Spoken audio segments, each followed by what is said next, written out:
You know those people at work who seem to chase every shiny opportunity? It's like they bounce from project to project to project, always popping up where the action is. And it's like they're hoping that they'll finally get noticed. And meanwhile, you're over there at your desk, at your workstation, minding your own business, doing your work, and helping other people do theirs. You stick with things, you deliver results, and you make sure that the job gets done, and you make sure that it gets done really well. But then when it's time for promotions, those people bouncing around, they seem to get them and you don't. It's frustrating. It is so frustrating, especially when the people that you trained are suddenly higher on the success ladder than you are. And I know you already know this, but I'm going to say it anyway. This isn't a competition. Yes, it may feel like one sometimes, especially if you feel like you're on the losing end. But recognition and reward, there aren't limited spots for that. And both styles, the go-getters who chase every opportunity and the steady hard workers who deliver consistent results, both sides have value. So your job isn't to compete for attention. It's to make sure that the value that you already create doesn't stay hidden. Because while others are chasing the spotlight, you're the one who's kind of like making the pie. And I'll tell you what I mean by that in just a minute. And it's juicy, just like a big red ripe strawberry. So that's what we're talking about today. How to stop feeling like you're in a competition for excellence and start getting recognized for the results that you easily and naturally create. And that is where the strawberries and the pie story comes in. And it's a story that might just change how you see your role in the workplace setting. So here's my story. When my kids were little, every summer we would go out to the strawberry fields to pick strawberries. We'd have our baskets in hand, we'd be wearing those soon-to-be stained t-shirts, and there was the promise of fresh strawberry shortcake for dessert. Now, every year my husband and I explained the rules. Start at the beginning of your row, pick both sides, and then lift the leads because that's where the best berries might be hiding. Now, as you can probably imagine, at first my kids stayed close, but their attention and their eyes kept wandering. And then before long, a big red ripe strawberry caught my son's eye. And it was like 3 rows over. And then off he went. I said, "Hey, where are you going?" And he stopped and he put his little fists on his hips and he said, "There aren't any big ones over there. They're better over here."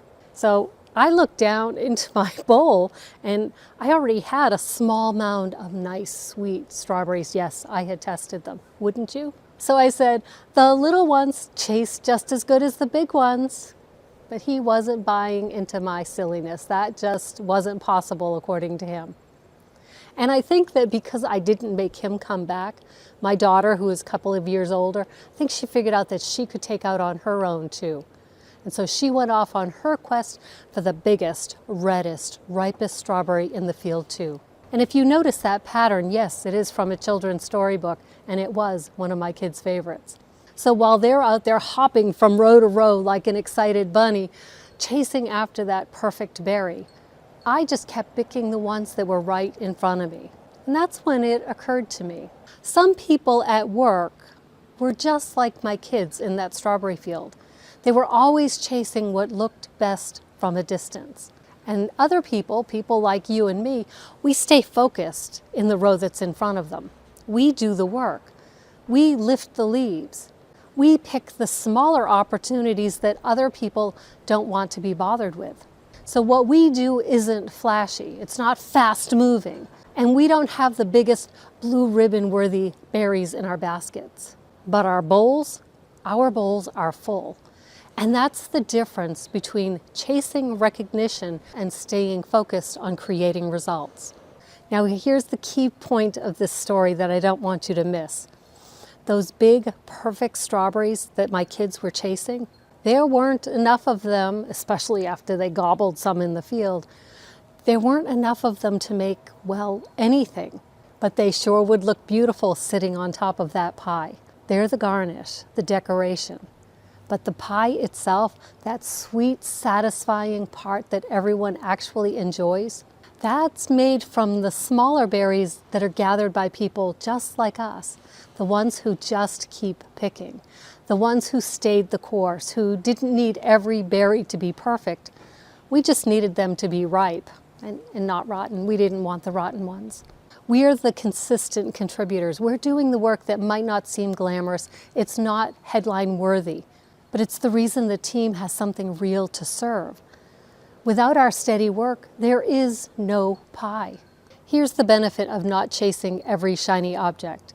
When you stay focused, you build substance. But, and this part matters, you do need to make sure that people can see what you've contributed, can see that you've contributed. Steady, reliable contributors have the greatest impact on overall success, but they're easy for managers and coworkers to take for granted or overlook. So it's up to you to show them how full your bowl is of strawberries, and that without it, there would be no pie. No pie for you. So the next time you see someone sprinting for the perfect strawberry-like opportunity, let them. You're doing something better, something that has long-lasting impact. And here's another thing you may overlook. Within the scope of your work, you'll find those big red ripe strawberries just waiting to be picked. And when they're ready, you're going to be in the perfect place to pick them. And then you can present them to your manager, maybe even in exchange for that promotion you've been secretly hinting at.